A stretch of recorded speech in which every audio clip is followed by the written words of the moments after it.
د نبی کریم صلی الله علیه وسلم زمانه ده. یو بچی راغی، یو زوی سړی و، غټ سړی و، بر د خپل پلار شکایت یې وکړو. زما پلار زما ټول اخلي او په خپله مرضی خرچ کوي. شکایت یې وکړو. نبی کریم صلی الله علیه وسلم یا دی لیږلی دی لاړ شه پلار راوله، یا بل څوک ولېږه چې پلار راوله. پلار ته پته ولګېده چې رسول الله صلی الله علیه وسلم مې غواړي، نو دا ورته پته ولګېده بچي زما شکایت کړی دی، زما زوی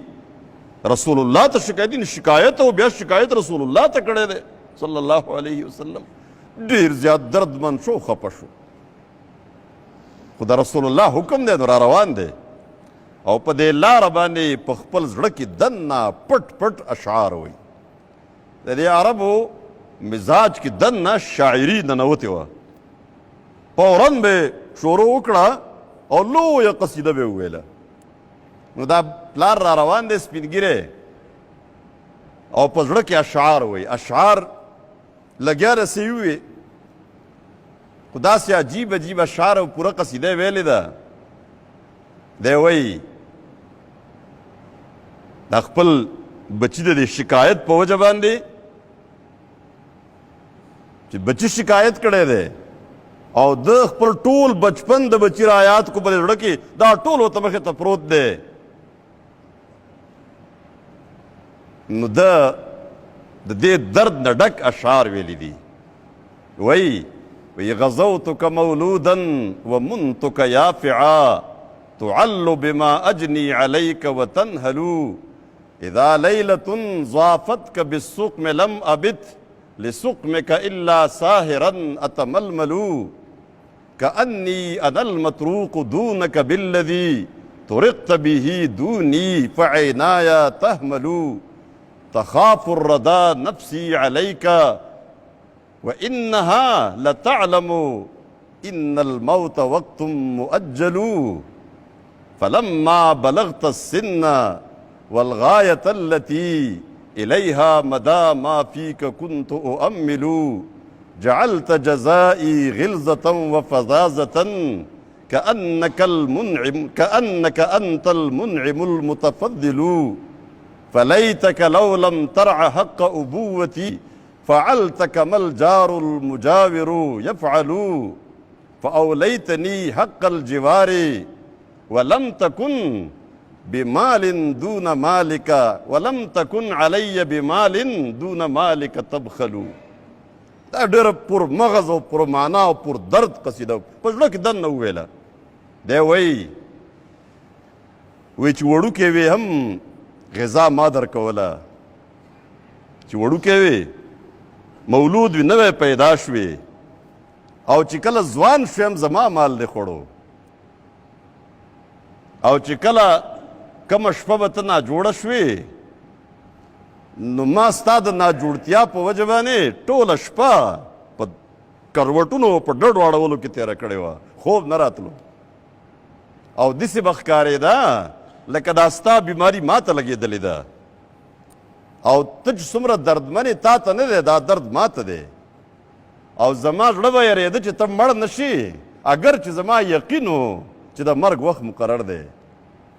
خو ته چې لوی شوې او هغې وخت ته ورسېدې چې زما د امیدونو مرکز جوړېدې، زما تمناګانې وې، نو تا زما بدله، زما عوض سختي، قار او غصې جوړې کړې. قارېږي ما ته غصې کې گویا کې دا رزق ما ته ته راکې، دا ټول څه چې دي دا ماله لکه تا را کړي دي. نو کاش بچیه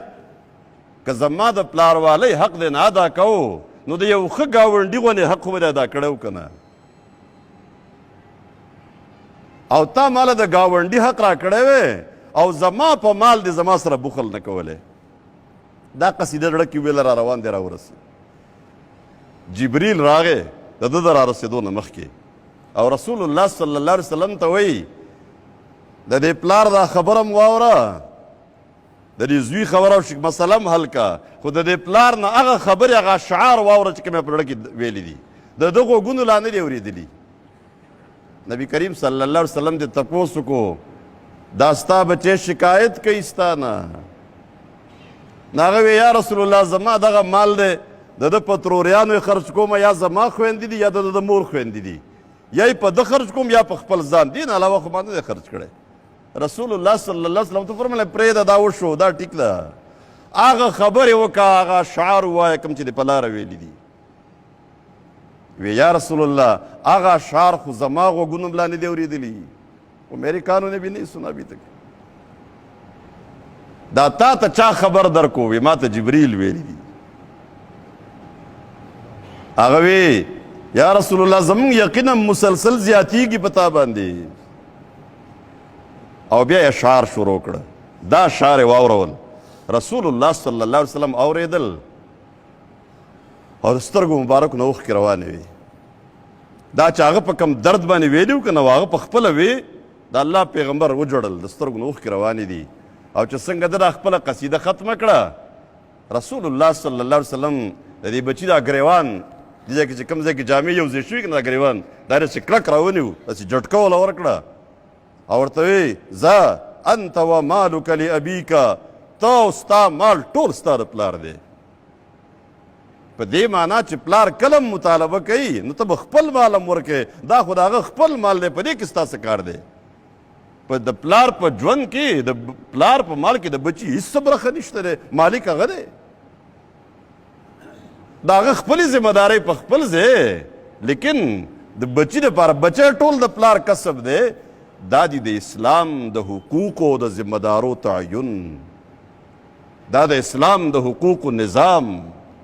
دا چې څوک خپل کی په ژوند کې به چړتم خفه نشي